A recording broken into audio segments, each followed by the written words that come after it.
Okay, we're back today with another ghost story. The AirPod is just for dramatic effect. I know that I'm not talking into it the right way. It's just because I don't know what to do with my hands while I talk. So we have the live audience, the unidentified live audience member. Just kidding, that's still a joke, I know her. But we're gonna tell a untold ghost story. This one's kind of long, it might take 4 parts. Oops, I dropped the AirPod. Here we go. Okay, so as I said in the last video, a lot of my stories center around legends of my grandmother. Stories that my grandmother told. But this one is not in the haunted house that I talked about yesterday. This one is actually from her childhood.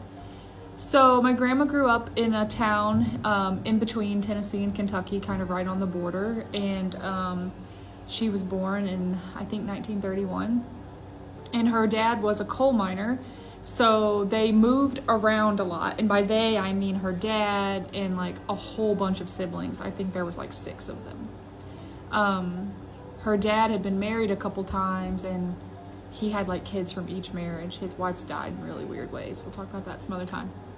That's something to revisit, okay. I know, it's Mental very interesting. I told you, I love the space between history and mystery. And his wives did die in bizarre ways. But not really bizarre, but like an air of mystery to it. I'm way more intrigued with this story now. Anyway, so in this part of the story, they had been moving around as he would change, like, I guess, jobs within the coal mine. And in this one, they actually moved to a little like coal community. So like picture a whole bunch of little tiny coal mining houses, like real shacks, little shacky houses. And this one though was actually kind of a little bit more separated, like the houses were a little bit more separated.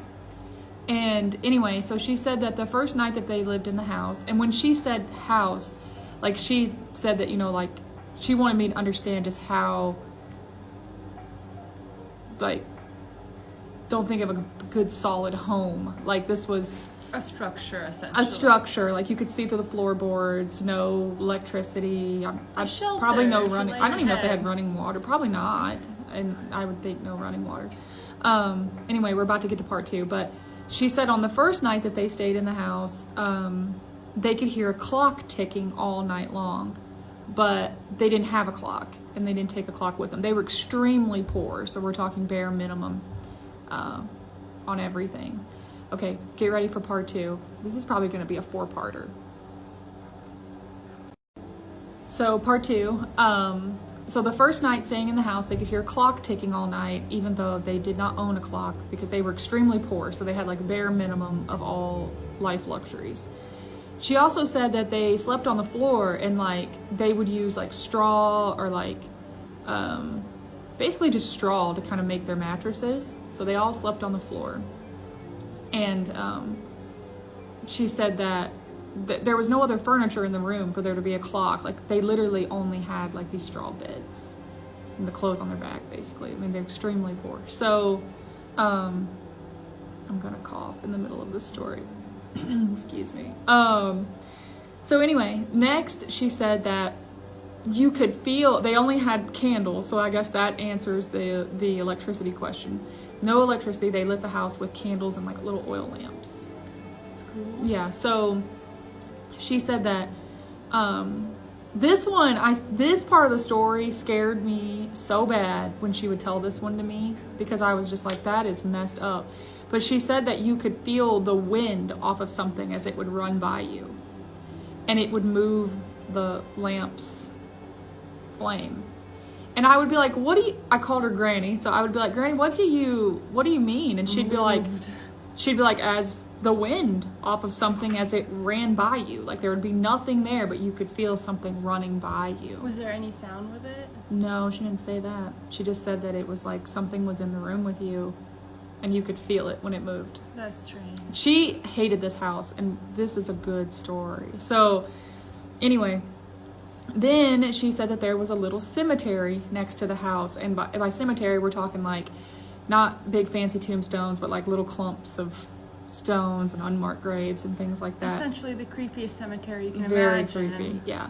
And anyway, she said it was close enough to the house that she said you would just hear strange noises in it at night. And I would say, once again, in a lot of these stories, I just went cross-eyed for a second, you'll hear me say to my grandma, what do you mean, Granny? Because like her stories were just so, they were good. So I was like, Granny, what do you mean by that? And she'd be like, she just could not describe it to you. Like it would make her uncomfortable. But she said there was, one time she described them as unnatural and unusual sounds coming from the cemetery at night. And I was like, that is freaking terrifying. So the next thing that happened, she said that a door like hit her brother, knocked him behind like their little coal stove to keep the house warm. And she said it just kind of got worse and worse, and like it was just a really uncomfortable environment. Okay, part 3, we're diving in. Hold on. So yeah, the longer they were in the house seemed to be the worse that this activity would get. And she said that there must have been something wrong with the house that everyone in this little community knew, because she said like the neighbor kids wouldn't play with them, and they had to like walk to a well to get water. And she said when they would go down to the well, like the other kids would like whisper and like run from them. Like no one wanted anything to do with them because they lived in this house. So she said that basically the activity just got worse and worse, weird things like this. She said that she would be playing in the living room with her little like paper dolls. She didn't really have toys, so she would just make like dolls out of like string and sticks and stuff, because they had like no material possessions at all. And she said that her name was Patricia, but everybody called her Trish. And she said that underneath the house, so we're talking about there, you could see through the floorboards to the underneath of this house. Like the soil? Yeah. That something would whisper her name from under the floor. Are you kidding? Yeah, she said it would just whisper, Trish. So it didn't even say the full name and knew the nickname that she went by. Yeah, and I asked her that once. I was like, did it say Patricia or Trish? And I think she said it said both, actually. Oh, that's eerie. Yeah, it was incredibly bizarre. So it gives me goosebumps all over my whole body. It's just so scary. Because my grandma was very religious, very Christian woman. She believed in, like not talking about ghosts or entertaining spirits or things like that. It was just against her belief system. So for her to acknowledge, like, it had to be something that she truly experienced. Because she didn't like to talk about this story. I would like beg this one out of her because it was like my favorite. That's terrifying, because you know that that's something that somebody really experienced when they were really reluctant to talk about it. Yeah, she experienced it.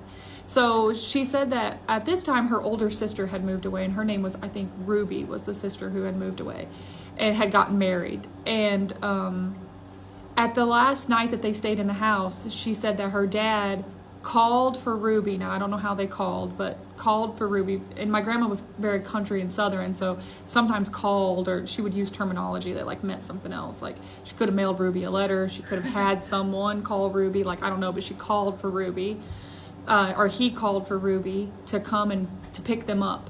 So they took what possessions they had, and she said they went to the end of the road of the house and they camped there until Ruby got them. Ruby came and picked them up. So they didn't even spend the last night in the house because they all were so scared and her dad was so uncomfortable of them being there. That's how you know this isn't like a joke. No, it wasn't a joke. The parent just says, "Yep, he let's said get no. out. We're getting out of this done." house. Ruby's got to come pick us up. So I have another part to this story. Hold on. Our unidentified audience member is scared. So I have actually my own little part to this story. So when I was around probably 19, 20, something like that, my grandma actually wanted to go find this place. She wanted to drive up into the mountain and see if we could locate this home by her memory. Now, she hadn't been there in her whole life, okay? So she wanted to go and see if we could find this place, and we set out to go drive and find this place. And we drove all the way through the mountains up towards like Kentucky from East Tennessee, and we found it based on her memory. And at this time she was probably late 60s, she had to be in her 70s probably. I don't know. I'm not good at math. I don't remember how old she was when she passed. Sorry, Granny. But we went and we found it, and the land was still there. Of course, there's no house or anything like that. Someone had actually put like a trailer on the land. and was living there in like a double wide or something. But we found the little cemetery and we looked at it from the road, and like it was all there. Like she remembered, and it made her, she was like, yeah, I just want to get out of here. Like she didn't like it. She said she felt like there was something wrong with the land, and it was just so cool to me to think that she found it from her memory. Like hadn't been there since she was a kid and took us right to it. Took her just a little bit, like a few turns, and she was like, okay, here we are. And I was like, there's the cemetery and everything. And my memory is a little foggy now, but I remember seeing the little chunks of like stone in the cemetery. And when I say cemetery, like it was extremely small. It was a very small little cemetery. And the land was beautiful. It like overlooked the mountains, kind of similar to what's in the background behind me. That's why I used this part of the screen. It was really cool. Yeah. Yeah, but after experiencing something so terrifying, I'm sure she remembered it for forever. Yeah, she remembered it forever. This was like the one story that she, like I said, I would have to make her talk to me about it. I would ask her, and she always told it the same my whole life. Like she would never leave out really any details or change anything. It was consistent. She just, and her dad was like this coal miner man, right? Like his name was, I just forgot it, but he had a really cool name. And he was just this, kind of stern looking man. Mm-hmm. And,